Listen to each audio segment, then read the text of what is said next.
ذکر جو ہے اللہ کا نام، اللہ کا کوئی تسبیح لے لیں، کوئی آیت لے لیں، اس کو ذکر کے طور پہ پڑھا جا سکتا ہے؟ پہلے تو یہ بتا دیں.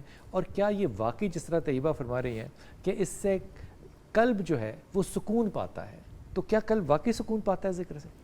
بسم اللہ الرحمن الرحیم. بلال بھائی بہت شکریہ. سب سے پہلے تو میں محترم کو جزاک اللہ کہنا چاہوں گا، بڑا خوبصورت کلام پڑھا محترم نے. اور دوسرا آپ جو فرما رہے ہیں ذکر کے حوالے سے، تو ذکر بنیادی طور پر، ذکر کو اگر آپ تقسیم کریں گے تو بنیادی طور پر پہلے 3 حصے آئیں گے ذکر کے. ہاں، ایک وہ حصہ ہوگا جو عملی ہوگا، ایک وہ حصہ ہوگا جو لسانی ہوگا، ایک حصہ ہوگا عملی، دوسرا حصہ ہوگا لسانی، پھر تیسرا حصہ ہوگا جو لسانی زبان سے، تیسرا حصہ جو ہوگا وہ ہوگا کیفی یعنی قلبی.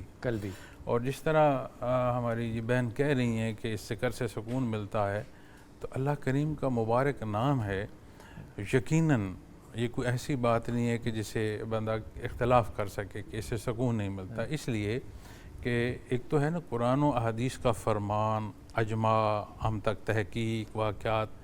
ایک ہوتا ہے آپ اب جب اس سارے کے تحت زندگی کے تجربات سے گزرتے ہیں، تو میں نے یہ دیکھا ہے، اور عجیب بات یہ ہے کہ غیر مسلم میں دیکھا ہے کہ غیر مسلم ہے اور اسے اگر اللہ کا نام بتایا گیا اور اس نے اس کی تسبیح یا ذکر کیا ہے، تو اس نے ایٹ دا سائٹ ایکسیپٹ کیا ہے کہ اس سے مجھے ٹھہراؤ اور سکون ملتا ہے.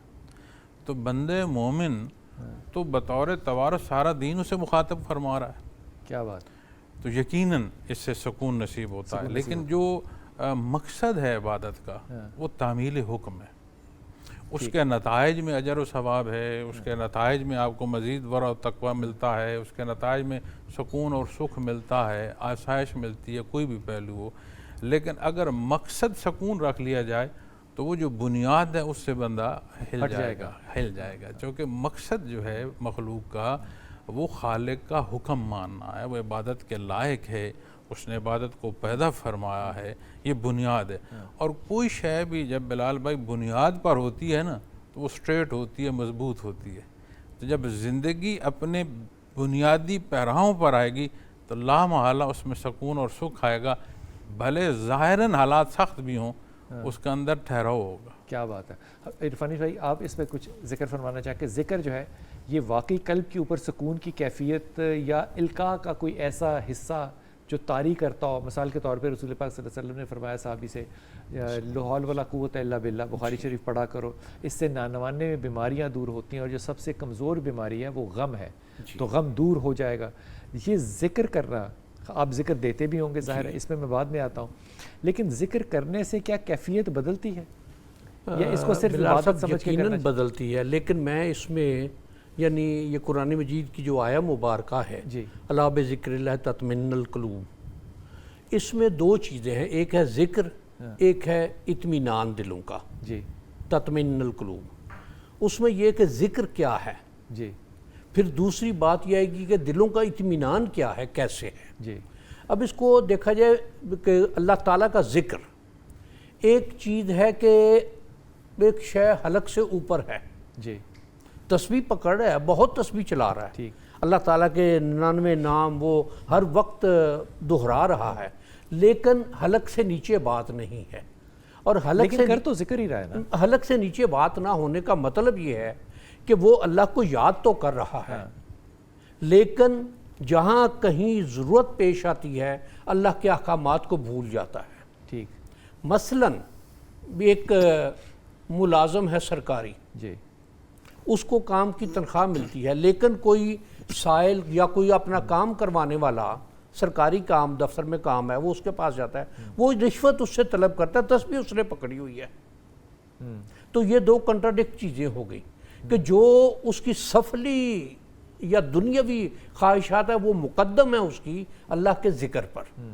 اس میں پھر اللہ کا ذکر جو ہے وہ قلب پہ اثر نہیں کر پایا، یقیناً نہیں کر پائے گا کہ جب وہ. تو یہ کیا میرے بس میں ہے کہ ذکر میرے پہ اثر کرے؟ یقیناً ہے بس میں.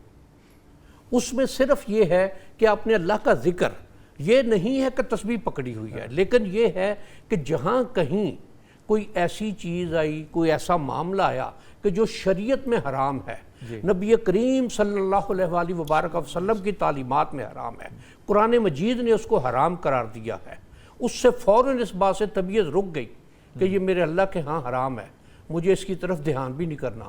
یہ اس کا صحیح ذکر ہے. شاہ جی اگر تو میں ذکر کر رہا ہوں اور خیال میں ذکر کر رہا ہوں جی، تو خیال تو میرے بس میں نہیں ہے نا. خیال اچھا بھی آ سکتا ہے، خیال برا بھی آ سکتا ہے، میں اس کو جھٹک سکتا ہوں جی، اس پہ تو میرا بس نہیں ہے. لیکن یہ گفتگو نہیں کہ کوئی شراب پی رہا ہے یا گند کر رہا ہے تو وہ ذکر کر رہا ہے تو اس پہ کیا اثر ہوگا. کیا تاثیر وہ ذکر ہے جس کے اندر تاثیر ہوگی جو میرے پہ اترے گی، یا یہ میری اپنے نفس کی صفائی ہوگی جس کی وجہ سے وہ تاثیر میرے اندر آئے گی؟ میں اس کے لیے قرآن مجید ہی سے جی حضرت ابراہیم علیہ السلام کی اپنے اللہ کی بارگاہ میں کہ رب ارنی کیف تحیی الموتى، کہ بار الہ مجھے دکھا تو مردے کو حیات کیسے دے گا. چار پرندوں والی جو جی، قالا اولم تؤمن، ارشاد ہوا کہ کیا آپ کا اس پر ایمان نہیں ہے؟ قالا بلا، ایمان ہے، بار الہ ایمان برحق ہے. وَلَكِنْ لِيَطْمَئِنَّ قَلْبِي، قلب کے تسلی میں اپنے قلب کا اطمینان چاہتا ہوں کہ یہ ہوگا، یقیناً ہوگا، تیرا ارشاد ہے. ہاؤ اٹ ہیپنس، کہ یہ چیز کس طرح سے وجود میں آئے گی، تو مردے کو کس طرح سے زندہ کرے گا. یہ اطمینان ہے قلب کا کہ وہ اس بات کو چاہتے ہیں کہ یہ ہوگا تو صحیح، لیکن یہ کیا طریقہ کار ہوگا، پروسیجر کیا ہوگا اس کا، اللہ تعالیٰ کیسے کرے گا اس کو، یہ یقیناً اسی طرح ہوگا. یہ قلب کا اطمینان ہے کہ ہاں یہ ہوگا. تو ذکر قلب کا اطمینان دے گا یا وہ یقین دے گا جو اس تجربے سے پہلے چار پرندوں سے پہلے کا تھا؟ ذکر کیا چیز طاری کرے گا؟ دیکھیے وہ جو حضرت ابراہیم علیہ السلام کی صدا ہے نا کہ میں یہ دیکھنا چاہتا ہوں یا میں یہ اپنے اندر اس بات کو پختہ کرنا چاہتا ہوں. ایمان میرا ہے کہ تو مردے کو زندہ کرے گا، تو نہ ہونے کو ہونے میں لائے گا، لیکن یہ کہ تیرا پروسیجر کیا ہوگا، تیرا طریقہ کار کیا ہوگا. اب اس کو آگے پھر تفصیل اور طرف چلی جائے گی بات کہ ابراہیم علیہ السلام کو چار پرندوں کا کہا ان کو ذبح کرو. اب اللہ تعالیٰ خود بھی کر سکتا تھا، لیکن ابراہیم علیہ السلام کو کہا کہ ان کو ذبح کر کے ان کا گوشت اکٹھا کرو، پہاڑوں پہ مختلف پھیلا دو، آواز دو گے یا پینا کا سایہ، وہ دوڑتے بھاگتے چلے آئیں گے. تو یہ شے جو ہے کہ ذکر پہلے کہ ذکر کیا ہے، دوسرا پھر یہ کہ اطمینان قلب کیا ہے. اب ذکر میں اگر آئیں گے، لوگ نمازیں پڑھتے ہیں، بدکاریاں بھی کرتے ہیں، رشوتیں بھی دیتے ہیں. نماز بھی ذکر ہے، ذکر یقیناً یہ بھی ذکر ہے.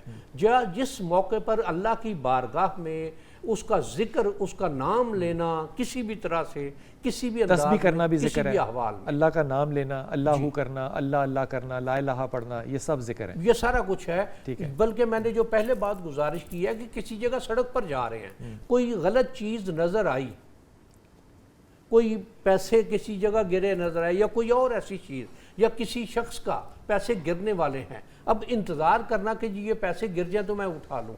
دوسرا یہ ہے کہ اس کو جا کے کہ اللہ نے اس چیز سے منع کیا ہے، اس کا نقصان ہو رہا ہے، میں اس کو جا کے اللہ کی یہ نیکی تو ہو گئی نا، لیکن یہ ذکر تو نہ ہوا نا، یہ نیکی ہے. نہیں، غلطی نہیں ہے، نہیں یہ نیکی ہے، اس کو جا کے یہ کہتا ہے کہ بھئی تیرے پیسے گرنے والے ہیں، ان کو سنبھال لو، نیکی ہے. اب یہ نیکی ہے، یہ ذکر ہے اللہ کا کہ اس نے اللہ کی ہر نیکی ذکر ہے، یہ ہر نیکی ذکر ہے اللہ کا کہ اس نے اللہ کی خاطر، وہ اس کو نہیں جانتا، اس کو پتہ نہیں کون ہے، کہاں ہے، مسلمان ہے. اس بات کو آپ نے رکھنا ہے، اس پہ میں دوبارہ آؤں گا آپ کے پاس کہ ہر نیکی جو ہے وہ ذکر ہے.